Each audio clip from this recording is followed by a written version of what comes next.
The Assembly will hear an address by Our Excellency Samia Suruhu Hassan, President of the United Republic of Tanzania. I request protocol to escort Our Excellency.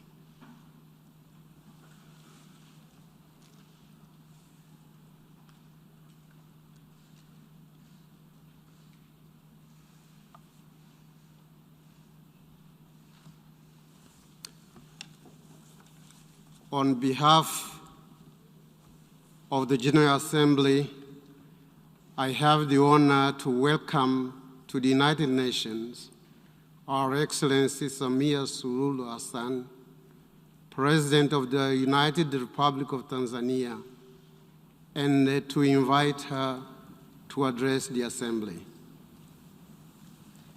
Thank you, Chair.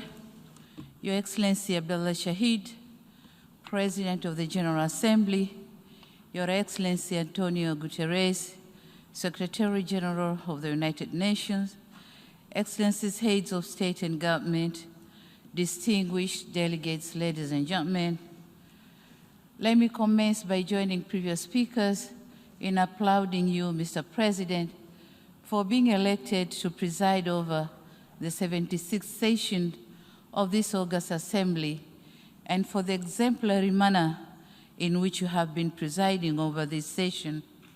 I also commend you for the able manner in which you mastered to make possible for us to meet physically despite unprecedented circumstances brought by COVID-19 pandemic.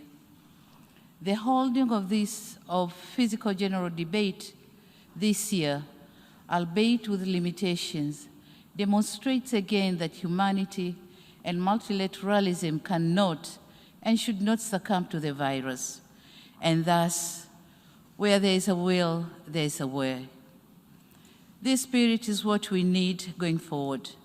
It is why I support and subscribe to the theme of this 76th session that call all of us to build resilience through hope, to recover from COVID-19, rebuild sustainability, respond to the needs of the planet, respect the lives of the people, and revitalize the United Nations.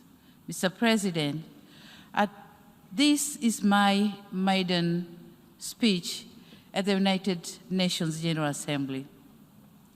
Allow me, on behalf of the people and the government of the United Republic of Tanzania, to thank all members of the United Nations for your condolence message extended to our nation following the untimely passing of our late President, Dr. John Pombe Magufuli, on 17th March this year. May his soul continue to rest in eternal peace. We remain indebted to you for the thoughtful of comforting messages which helped us to prevail over that unprecedented test to our nationhood. It is in the same vein that I thank the outgoing President of the 75th session for dedicating a slot on the 59th plenary meeting of the General Assembly on 16th of April 2021 to pay tribute to our beloved late President Dr. Magufuli. Indeed, this was a gesture of solidarity and brotherhood. Mr. President, it is not by sheer coincidence that I chose to attend the United Nations General Assembly as my first trip outside Africa since I took the office. I did so out of my deep sense of conviction and faith in multilateralism, in solving multitude of challenges that our world faces today. I'm here to assure you that under my stewardship, Tanzania will remain a formidable member of the United Nations and a dependable supporter of multilateralism. We'll keep our arms open to those who embrace us and engage with us. We'll continue to be Tanzania that you have known and relied on, a Tanzania that peacefully and respectfully coexisted and cooperated with all countries, big or small, mighty or weak, rich or poor, to make this world, our world, a better place for all of us.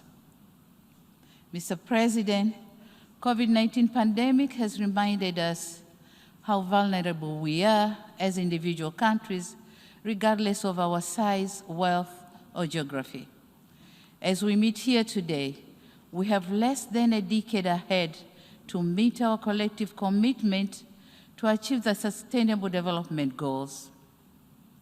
I note with great regret that according to the Sustainable Development Goals report of 2020, right now, the world is not on track to achieve the 2030 agenda, mainly due to adverse impact of COVID-19. The report further shows that in some areas, this pandemic has even reversed the progress that was already achieved years back. For instance, it is expected that around 71 million people who got out of extreme poverty will be pushed back into that situation because of this pandemic. What is depressing is the fact that these impacts are not felt evenly. We in the developing world are the most affected. It is therefore imperative that concerted efforts are undertaken to address this devastating situation. Mr. President, developing nations must be assisted in addressing socioeconomic impact of out of COVID-19. On this note, we are thankful to multilateral financial institutions for their efforts in saving many economies from collapsing. These kinds of interventions are important. We cannot afford to take refuge on the onset of COVID-19 as an excuse for not making sufficient progress on achieving the Sustainable Development Goals. Mr. President, Tanzania has not been spared by COVID-19. After the onset of the pandemic, we in Tanzania, and I believe in many other developing countries, were stuck in the twilight of protecting lives and protecting livelihoods. Measures advocated by the World Health Organization were geared towards protecting lives. However, in an economy like Tanzania, consisting of a bigger proportion of people living on subsistence economy, whom we need to keep them afloat, my country therefore adopted all necessary measures to curb the spread of COVID-19, including joining the COVAX facility to ensure that Tanzania gain access to the COVID-19 vaccine. The vaccination campaign has started in July this year with the most vulnerable communities and later on other age groupings. Mr. President, globally, when COVID-19 vaccines were being developed, some of us were hopeful that this would mean something good to all of humanity. Nevertheless, we have come to learn that the virus is moving faster than the global production of distribution of vaccines. And the vast majority of vaccines have been administered in high and upper middle income countries. With the current pace, it is less likely that we'll meet the WHO threshold of vaccinating at least 40% of people in every country by end of 2021, and at least 70% by the first half of 2022. The level of vaccine inequity that we see is appalling. It is truly disheartening to see that whilst most of our countries have inoculated less than 2% of our populace and thus seek more vaccines for our people, other countries are about to roll out the third dose, calling it booster vaccine. We tend to forget that nobody is safe until everyone is safe. It is indispensable that countries with surplus COVID vaccine doses share them with other countries. On another note, it is our humble request that the patent rights on COVID-19 vaccines should be waived for developing countries so that they can afford to produce the vaccines. This is not only a necessary move to end this pandemic, but also the right thing to do in order to save humanity. Mr. President, on economic fronts, the United Republic of Tanzania, like other countries, has not been spared by the effects of the COVID-19. Before the pandemic, our economy was growing at the steady rate of 6.9% compared to the current growth rate estimated at 5.4%. We are now embarking on reviving the tourism sector, which was badly affected because of travel restrictions put in many countries as means to curb the spread of COVID-19. While slowly trying to revive most economic activities suffocated by the pandemic, the government continues to work hard to improve the business environment and attract more investment. Aware of the nexus between economic growth and governance, we managed to maintain peace and political stability with a vibrant democracy and institutionalized good governance practices, upholding rule of law and human rights. Mr. President, I wish to take note of the Secretary General's report on our common agenda, which raises key issues of our common concern, such as gender equality, climate change, and youth development. On gender equality, COVID-19 is threatening to roll back the gains which we have made. As the first female president in the history of my country, the burden of expectation to deliver gender equality is heavier on my shoulders. It is for this reason that I commend the initiative by the UN Women, France and Mexico to organize the Generation Equality Forum that took place in Paris in June this year, whereby my country volunteered to champion for women's economic rights and justice.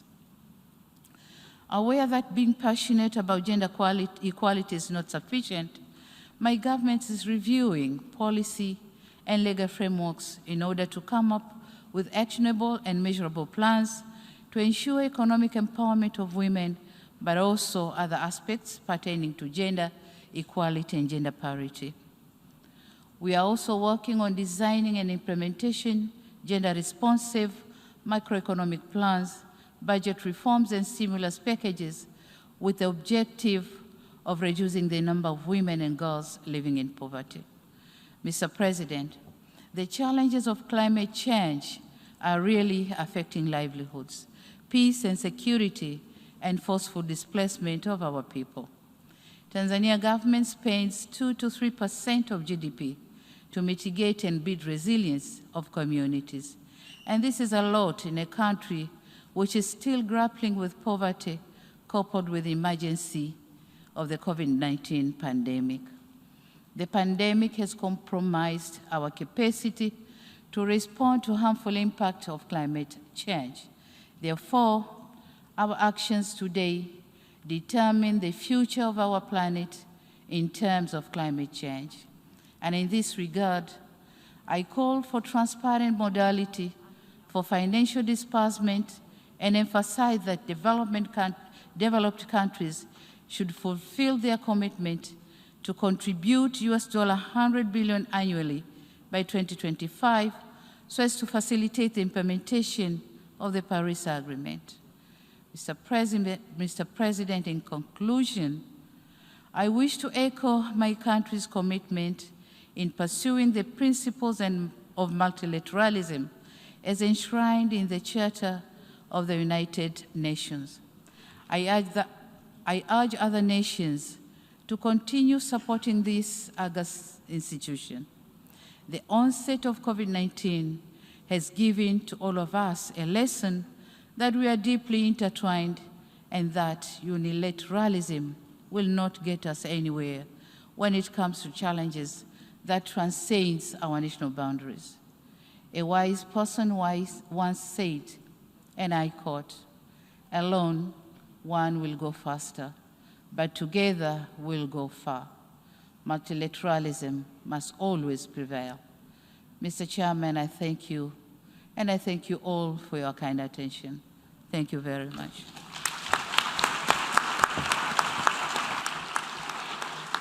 On behalf of the General Assembly, I wish to thank the President of the United Republic of Tanzania for the statement just made, and I request protocol to escort Her Excellency.